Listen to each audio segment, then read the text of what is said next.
It's that time again. It's that time where I tell you about all the books that I read this month and how much I loved or hated them, or a little in between, one or the other. Anyway, let's get started. The first book I read in August was Pet Sematary by Stephen King. This book had me on the edge of my seat pretty much the whole time. I was like, what's going on? Things are coming back to life. That's not normal. No, stop. But I really loved it. If you haven't heard of this book, it's about a pet cemetery and where things may or may not come back to life for certain reasons. I will not tell you why, but you should really read it because it's really good. I gave it, I think, 4 out of 5 stars. It wasn't Stephen King's best book in my opinion, but I still really enjoyed it. It's just, I read The Shining and that was a 5 out of 5 in my opinion for him, and just everything after that, I feel like now I'm comparing it to that and I shouldn't, but I mean, whatever, you get the point. It was still really good. I really liked it, and I really enjoyed it. And dude, the ending of this book, the ending, I was like, whoa, what? Yeah, moving on. After that, I read Snowflower and the Secret Fan by Lisa C. This book was heartbreaking and beautiful and just really well written, and I really enjoyed it so much. So heartbreaking. Did I mention it was heartbreaking? It's just, it's so sad.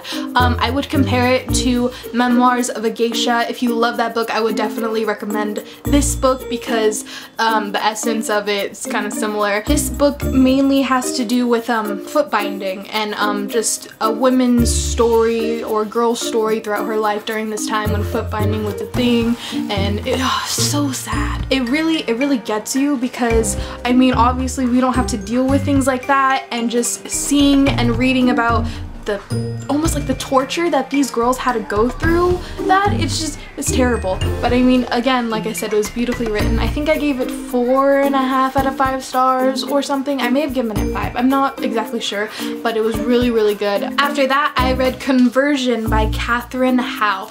I was so excited to read this book, to be honest. I bought this book and I had to read it, and I read it, and I feel really bad to say, for the most part, I was pretty much disappointed with this book. It wasn't terrible, but it sure wasn't great. It wasn't good. It wasn't what it could have been. And I just, pretty much it has to do with a school, and at this school there are events that are taking place that sort of parallel that from The Crucible, which is a play slash book. I don't know how you describe it. And that book's amazing, by the way. But yeah, so it's just, it has like these parallels between the two, and it could have been done a lot better, and the twist wasn't all that great, and the characters, I was just meh. The writing was just bleh, and the characters were just bleh, and the way it was done, bleh. After that, I read Monument 14 Savage Drift by Emmy Laybourne. This is the 3rd and final book in the Monument 14 trilogy, and like I've stated before, this trilogy, the 1st and the 2nd book, are not the best, but they are so addicting, and I love them. And this book, again, I enjoyed. Was it the best? No. But did I find it addicting and did I love it? Yes, I did, and I liked the ending. Granted, I will say that the fact that the ending was so happy, like everyone kind of had a happy ending, and because this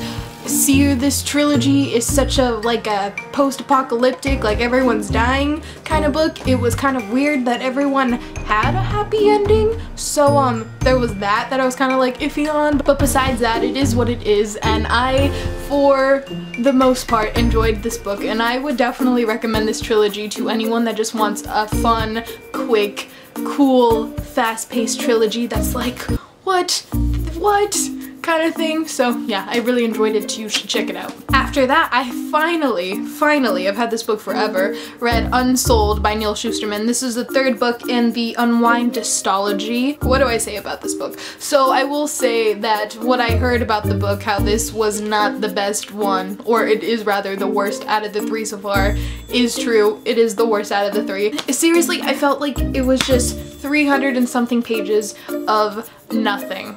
Like, I felt like nothing happened. And again, I really want to say that I like the writing, and I still like the characters, but I just feel like this was more just of a build-up for the last book and nothing more, because I feel like nothing happened in this book. Really though, like nothing happened. Like what was the significance of this book? Can you tell me? The main like point of this one, because I don't know. I'm still looking forward to the last book though. Like, I'm so excited because I feel like the last book's gonna be epic, just because this was such a like slow build up to nothing, that the next one's just gonna be crazy. Or at least it better be crazy, because if it's not, I'm gonna be really mad. Gonna be really mad, Neil Shusterman. You better bring it up with the last book. I don't know what I'm talking about anymore. And the last book I read in August was a graphic novel, because I wanted to read another graphic novel this month, because I'm trying to get into graphic novels, not doing so well since I only read one this month, but I'm trying, okay? I'm trying to read more graphic novels, and I will continue to try. Anyway, so I read the second volume in Sin City, which is A Dame to Kill For.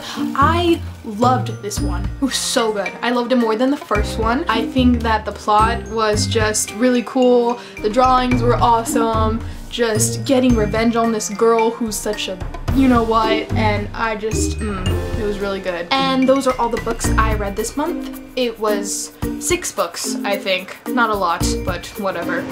That's okay. Anyway, I'm gonna go. Goodbye.